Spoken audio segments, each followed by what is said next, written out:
നമസ്കാരം. വാഴ നമ്മള് വെട്ടാൻ പോകുന്നല്ലേ? അതെ അതെ, ഇത് നമ്മുടെ കാവേരി എന്ന് പറയുന്ന ഒരു ഇനമാണ്. ഇതിന് ബാക്കിയുള്ള നമ്മുടെ വാഴപ്പഴങ്ങളുടെ അത്രയും മധുരവും ഇല്ല. അതുകൊണ്ട് തന്നെ ഷുഗർ പേഷ്യൻസിന്റെ ഒരു മോണോപോളി ആയിട്ടാണ് ഇത് വെച്ചിരിക്കുന്നത്. കാവേരി എന്നാണ് പേര്, വേറെ എന്തെങ്കിലും പേരുകളുണ്ടോ? ഇല്ല ഇല്ല, ഇതിന് ശരിക്കും പറഞ്ഞാൽ ലേഡീസ് ഫിംഗർ എന്നൊക്കെ പറയുമെങ്കിലും ഇതിന്റെ ഒഫീഷ്യൽ നെയിം കാവേരി എന്ന് തന്നെയാണ്. ഇത് നല്ല തൂക്കമുള്ള കൊലകളുണ്ടാകും. മാർക്കറ്റിൽ എങ്ങനെയാ വില?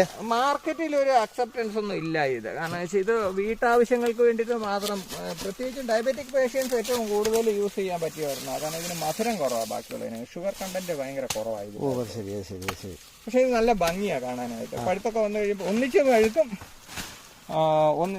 പെട്ടെന്ന് വിളയും, ഒന്നിച്ച് പഴുക്കും. ഇതിപ്പോ വിളയാനൊക്കെ എത്ര നാൾ കൊലയായാലും എത്ര നാൾ കൊണ്ട് പോകും? ഇതൊരു 3-3.5 മാസം കൊണ്ട് വിളഞ്ഞു കിട്ടും നമുക്ക്. ഇപ്പൊ ഇതിൽ തന്നെ ഈ തുറുവിൽ തന്നെ കുറെ കുഞ്ഞുങ്ങളൊക്കെ ഉണ്ടല്ലേ? ഇഷ്ടം പോലെ ഉണ്ട്. അത് കുറച്ചൊക്കെ കട്ട് ചെയ്ത് കളയുന്നത് കൊണ്ട് എത്ര വേണമെങ്കിലും ഉണ്ട്.